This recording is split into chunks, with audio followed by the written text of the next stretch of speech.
12व्या शतकात दिव्यत्वाच्या पाऊल खुणा ज्या मातीत उमटल्या ती पवित्र माती म्हणजे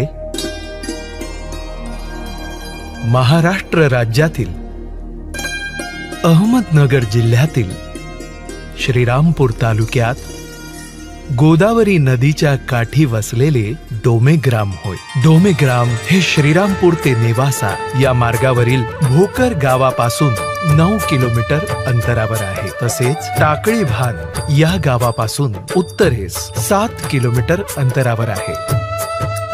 आजचे कमालपूर हे 12व्या शतकातील डोमेग्राम या नावाने ओळखले जात होते।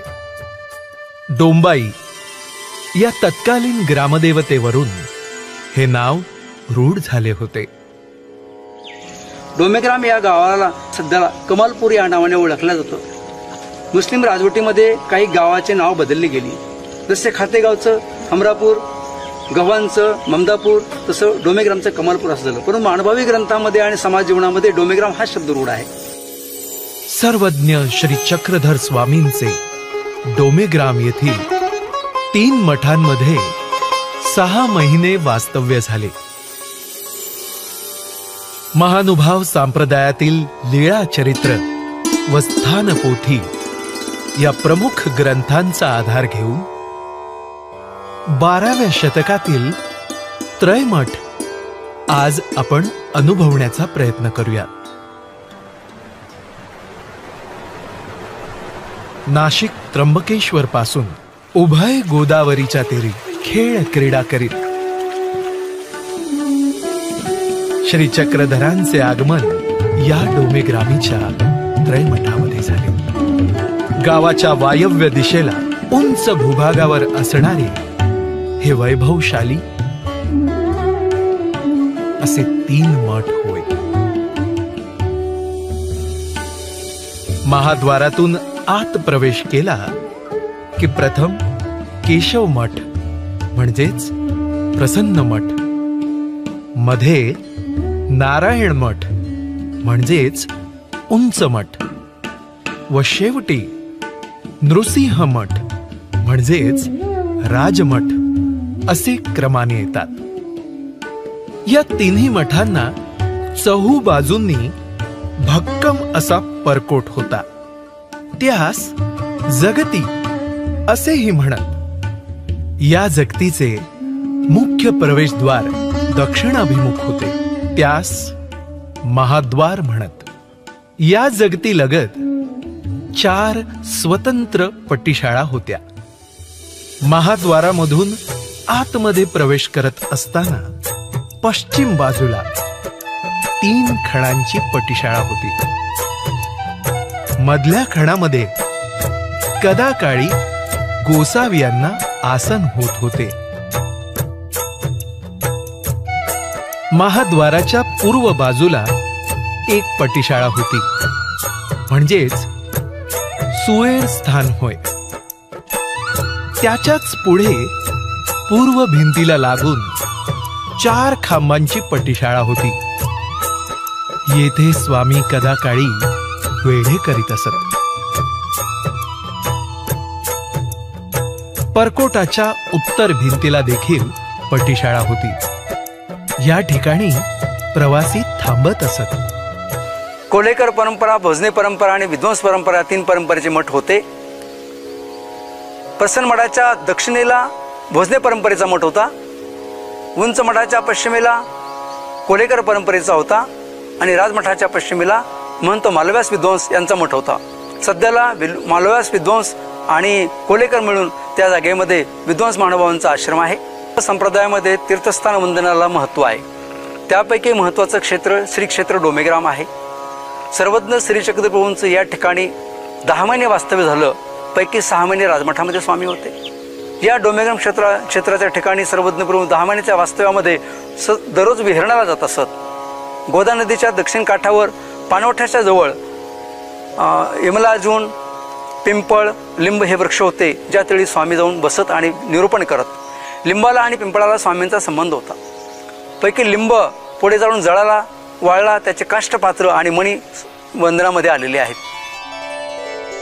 सर्वप्रथम आपण स्वामींचे 6 मास वास्तव्य असणाऱ्या या राजमठाला पाहूया. राजमठ बहुधा ब्राह्मण संन्याशांसाठी वसतीचे ठिकाण असे. लाकडी 20 खांबांवर उभ्या असलेल्या या राजमठाला 2 थरांचे मुरंबा पाषाणाचे जोते होते. जोत्यांवर जाण्याकरता 3 पायऱ्या होत्या. त्या पायऱ्यांना लागून पूर्व व पश्चिम सोंडीचे 2 चिरे होते. त्यावर प्रसंगी स्वामी उभे राहत. सर्वज्ञांच्या प्रथम आगमनाच्या वेळी दाई भागवत या सद्भक्ताकडून सर्वज्ञांनी राजमठात ओटा तयार करून घेतला होता. हा ओटा मठात प्रवेश करताना डाव्या बाजूला आणि नृसिंह प्रतिमेच्या उजव्या बाजूला पश्चिम भिंतीला लागून उत्तर दक्षिण असा आहे. श्री चक्रधरांना नित्यदिनी प्रातःकाळचा व सायंकाळचा पूजा अवसर या ओट्यावर होत असे. पश्चात प्रहरी सर्वज्ञ सकळ जीवांच्या उद्धारासाठी चिंतन करत व विलक्षण पूजा अवसरी भक्तजनांना ज्ञाना प्रेमाचे दातृत्वही करत. अनेक महत्त्वपूर्ण लीळा डोमेग्राम नगरीत घडलेल्या आहेत आणि म्हणून पंडित बायदेव व्यासांनी अवघे विषय डोमेग्रामी असती असं म्हटलेलं आहे. सर्वज्ञांच्या या वास्तव्यामध्ये अनेक महत्त्वपूर्ण लीळा घडलेल्या आहेत. त्याचप्रमाणे परमेश्वराचं एक ब्रीदवाक्य आहे, ज्ञानदेवने उद्धरती. म्हणून डोमेग्रामच्या वास्तव्यात सर्वज्ञांचा ज्ञानदानावरती विशेष भर होता. भक्तजनांचा कर्मनाश होण्याच्या उद्देशाने विविध व्यापार करून घेणे, साधन चरितत्वाच्या दृष्टीने विलक्षण महापूजांचे आयोजन, पश्चात पारी जीवांचे चिंतन, परिसर सात्विक शुद्ध व्हावा म्हणून दिशांचे अवलोकन, अशा महत्त्वपूर्ण लीळा डोमेग्राम या ठिकाणी घडलेल्या आहेत. एवं व्यक्तिमत्व घडवण्याच्या दृष्टीने स्वामींनी त्या ठिकाणी अनेक प्रकारच्या क्रीडा केल्या. पंडित माहिमभट्ट, श्री नागदेवाचार्य, महादाईसा, गणपती अपयो यासारखी मातब्बर मंडळी या ठिकाणी घडली गेली. भटाज्वर निर्गमनी निधिवासा पाठवणी, देमाईसाला अहिंसेचे निरूपण, महादाईसाला वाराणसी निषेध करणे, प्रल्हाद बाईसाला देव निरूपण, साधा गुडभेद कथन, देमाईसाला कुष्ठधर्म निरूपण, श्री दत्तात्रेय प्रभूंची महिमा, तसेच पंडित माहिम भट्टांचा गर्वहरण करून प्रथम दर्शनीच त्यांना ईश्वर धर्माचा बोधही याच ओट्यावरून दिला. जीवांना घडवून मढवून योग्य करणाऱ्या अशा एकंदरीत 50 महत्वपूर्ण लीळा या ओट्यावर घडल्या आहेत. ओट्यासमोर असलेल्या या स्तंभाला त्राहटून आम्हाला जर इच्छा झाली तर आम्ही खांबालाही निमित्त करून शास्त्र निरूपण करू, असे सर्वज्ञांनी बाईसांना नेक्षून सांगितले. याच खांबाला टेकून स्वामींची नित्यदिनीची आरोगणा होत होती. भट्टोबासांचा उपहार देखील याच ठिकाणी स्वीकार केला होता. अशी या ओट्यासमोरची 2 महत्वपूर्ण स्थाने आहेत. राजमठाच्या कवाडाखाली 2 थरांचा लाकडी उंबरवट होता. सर्वज्ञ नित्यदिनी पश्चात प्रहरी आपल्या द्वय श्रीकरांनी राजमठाच्या या दरवाजाला दोन्ही दारसंका धरून एक श्रीचरण उंबरटावर ठेवीत आणि दुसरा श्रीचरण भट्टोबासांच्या वक्षस्थळावर ठेवून त्यांना परमानंदाची अनुभूती प्रदान करीत असत. तेच हे उंबरवटाचे पवित्र ठिकाण. असन्निधानामध्ये आचार्य परमार्गाच्या स्थान वंदन हेतू कारणे महानुभाव पंथातला पहिला विशेष म्हणजेच उंबरवट तो काढण्यात आला. त्याची 3 पात्र तयार करण्यात आली. मुख्य जे मोठं पात्र होतं ते आचार्यांच्या जवळ होतं. 2 पात्रुल्या होत्या जे छोट्या होत्या. त्या पुढे कवीश्वर व्यासांनी आचार्यांचे नातू श्री चक्रपाणी भट्ट आणि श्री जयदेव भट्ट यांना देण्यात आला. श्री चक्रपाणी भट्टांकडे असलेली पात्रुली आजही गुंफेकर पिढीमध्ये आपल्याला नमस्कार करायला मिळते.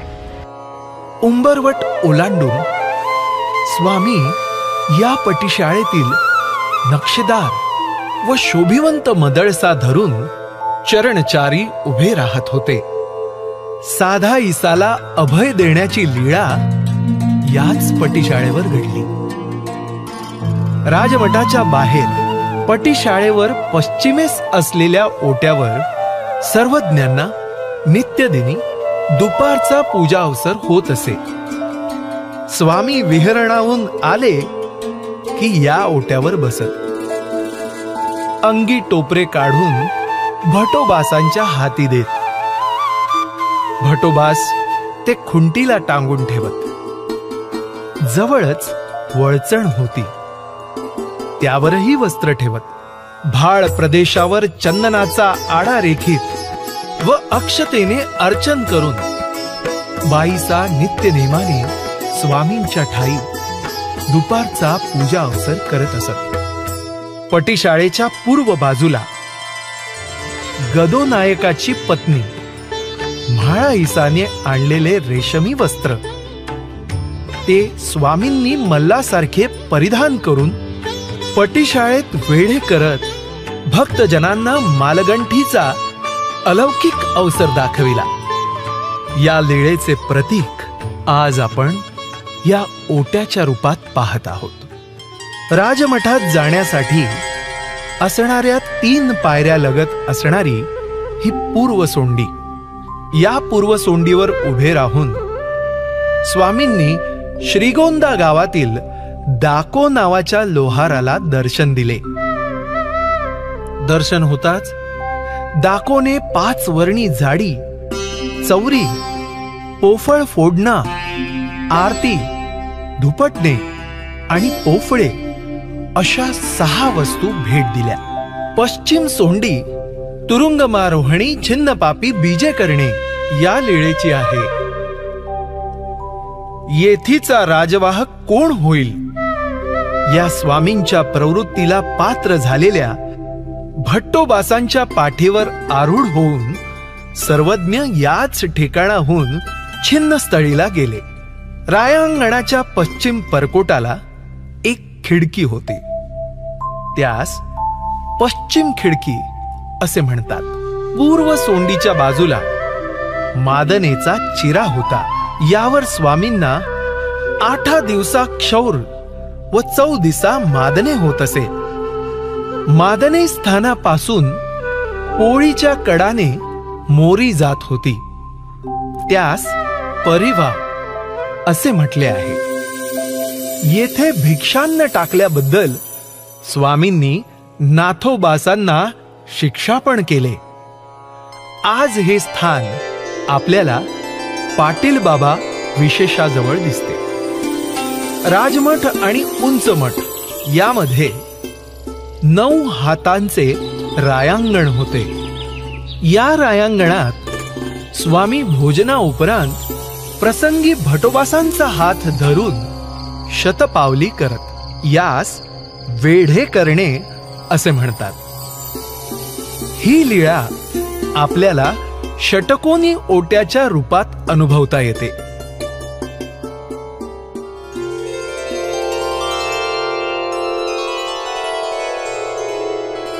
रायांगणाच्या दक्षिणेला उत्तराभिमुख नारायण मठ म्हणजेच उंच मठ आहे. दोन्ही मठापेक्षा हा मठ साधारण उंच आहे, म्हणून यास उंच मठ हे नाव देण्यात आले.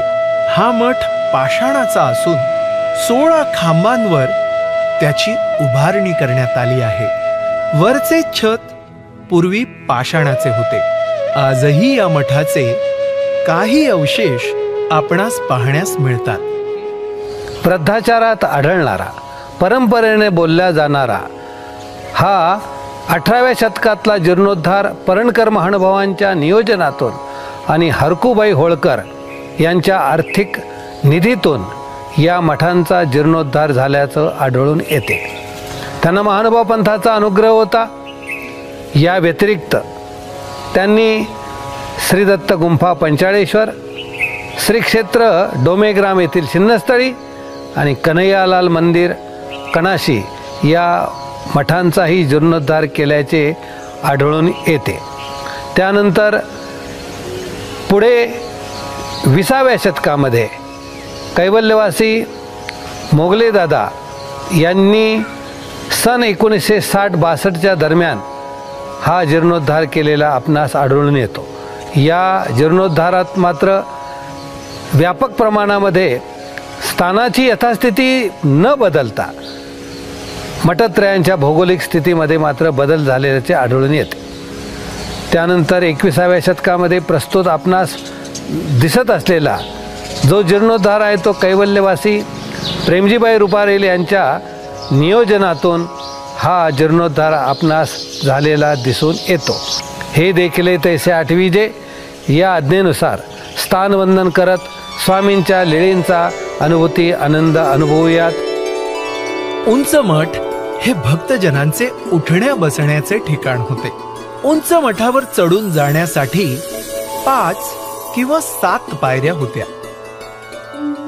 या पायऱ्या लगत असणारी ही पूर्वसोंडी परमेश्वराच्या अप्राप्तीच्या दुःखास्थ उद्विग्न झालेल्या पाठकाच्या अंतःकरणातील भाव भक्तजनांना सांगत असताना सर्वज्ञ या सोंडीवर आसनस्थ झाले होते. म्हणून हिला पाठकाची सोंडी असेही म्हणतात. येथील पूर्व सिंहाडावरती आसनस्थ होऊन सर्वज्ञांनी भट्टोबास व नाथोबा यांना श्राद्धगृही भोजन केलेल्या अपराधाची शिक्षा म्हणून मठावरून उड्या घालण्यास सांगितले. म्हणूनच ह्याला उडियाचे स्थान असे म्हणतात. उंच मठाचे उंबरवट व द्वार चौकट हे पाषाणाचे असून नमस्कारी आहेत. या चौकटीच्या आड लपून स्वामी भक्तांचा संवाद विसंवाद ऐकत, म्हणून याला लोपे स्थान म्हटले आहे. या उंच मठामधील 2 खांबांच्या मध्ये असणाऱ्या चौकात स्वामी कदाकाळी आसनस्थ होऊन दुपारी निरूपण करीत असत. याच ठिकाणी भट्टोबासांचे उपहार स्वीकार केले व दुधाकरता कवडे मागत असणाऱ्या आऊसा यांचा हट्ट याच ठिकाणी पूर्ण केला. या चौकातील आसन स्थान आज आपण ओट्याच्या रूपात पाहत आहोत. स्वामींच्या पवित्र स्पर्शाने हे दोन्ही खांब देखील नमस्करणीय होय. उंच मठाच्या आग्नेय बाजूला तांबूळ खिडकी आहे.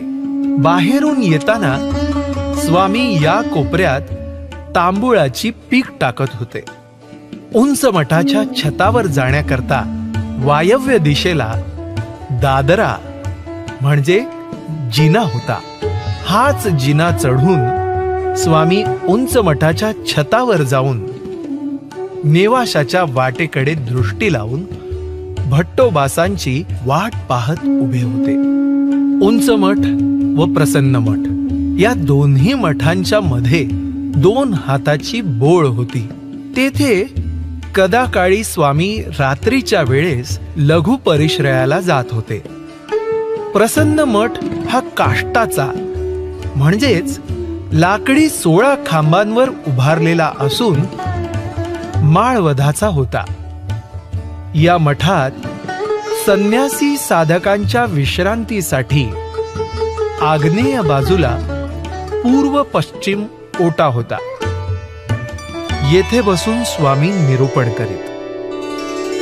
एका प्रसंगी स्वामी उदास होऊन पहुडलेले असताना श्री प्रभूंची प्रसाद दुटी पाहताच स्वामी प्रसन्न झाले आणि म्हणूनच या मठाला प्रसन्न मठ हे नाव देण्यात आले. याच ओट्यावर स्वामींनी महादायिसाचा श्वेत उपहाराचा स्वीकार केला होता.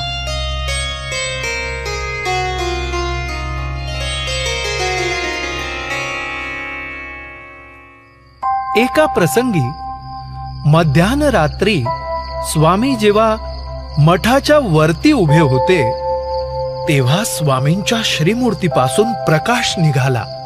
सर्वज्ञांच्या मूर्तीचा तो प्रकाश रेई नायकांच्या अंगणात पडला.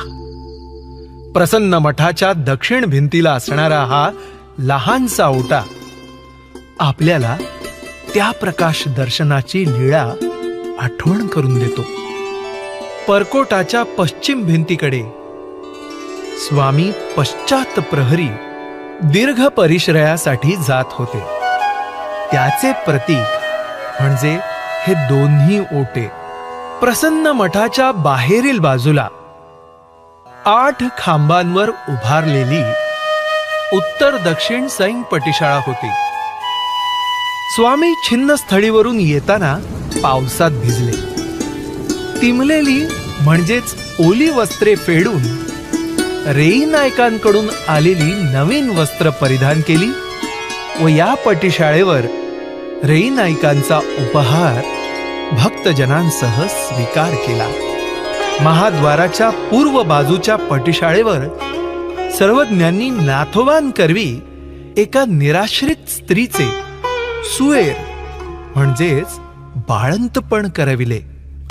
सर्वज्ञ या ठिकाणी त्या बाळंत आईला विचारपूस करण्यासाठी येत होते. तिन्ही मठाचे मुख्य प्रवेशद्वार म्हणजेच हा महाद्वार ज्याला स्वामींचा पवित्र स्पर्श होत होता.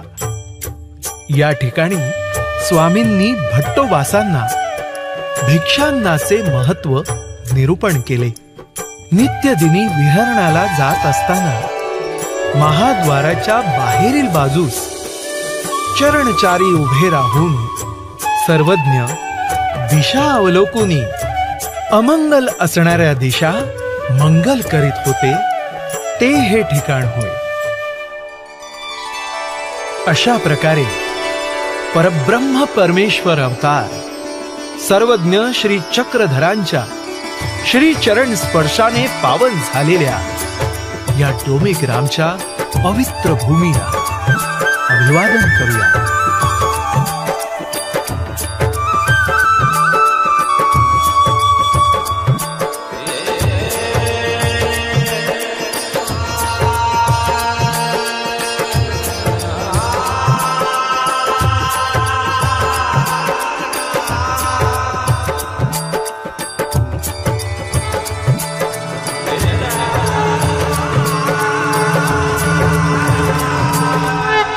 कौनी ठाई कौनी विशेष, कौनी ठाई कौनी विशेष, अवघे विशेष डोमेग्रामी असती, अशी महिमा असलेलं महानुभाव पंथातील अत्यंत महत्त्वपूर्ण स्थान म्हणजे डोमेग्राम होय. तर ती मदळसा की जिच्यावरती श्रीकर ठेवून आमच्या स्वामींनी साधांना महाराष्ट्राचं भविष्य कथन केलेलं आहे. सोंडी असेल ज्या ठिकाणी तत्कालीन समाजाचं सामाजिक स्थितीचं वर्णन दाकोच्या चरित्राच्या माध्यमातून आपल्याला पाहायला मिळतं. ती सोंडी आहे ज्या ठिकाणी पाठकाचा अत्यंत भाव आपल्याला दिसतो. भिंत आहे, ओटा आहे, ज्या ओट्यावर बसून पंडित माहीमभट्टांच्या भेटीचं तथा त्यांच्या बोध संक्रमणाची ती लीळा आपल्या विस्मरणात कधीच जाऊ शकत नाही. खिडकी आहे जी तांबूळ खिडकी आहे, जिला पाहताच आचार्य भायदेव व्यासांचा विरह अनावर झाला. हे ते स्थान आहे की ज्या ठिकाणी महानुभाव पंथाचे पहिले आचार्य श्री नागदेव यांचा मृत्यू सर्वज्ञांनी चुकवलेला आहे. हे तेच स्थान आहे ज्या ठिकाणी अखंड ब्रह्मविद्येची गंगा प्रसवलेली आहे. या ठिकाणी असलेले तिन्ही मड आणि या वास्तूतून प्रगट होणाऱ्या सर्वज्ञ प्रभूंच्या एक एक लीळा म्हणजे एक एक रत्न आहे. स्थानाच्या ठिकाणी असलेल्या द्वैशक्ती, कृपा आणि माया या साधनवंतांना वरदान ठरलेले आहेत आणि म्हणून अशा या डोमेग्राम नगरीचं महत्त्व हे अपूर्व असं प्रकारचं आहे. अशी ही डोमेग्राम नगरीची महिमा जाणल्यानंतर असे वाटते की डोमेग्राम म्हणजे अव्यक्तमंत परमेश्वराच्या कृपेचे व्यक्त प्रवेशद्वारच होय. त्रयमठातील ईश्वरीय लीळांच्या पवित्र श्रुती अंतःकरणात साठवून ईश्वराच्या अलौकिक स्वरूपाचे दर्शन घडवणाऱ्या या पवित्र वास्तूला आपण साष्टांग दंडवत प्रणाम करूया.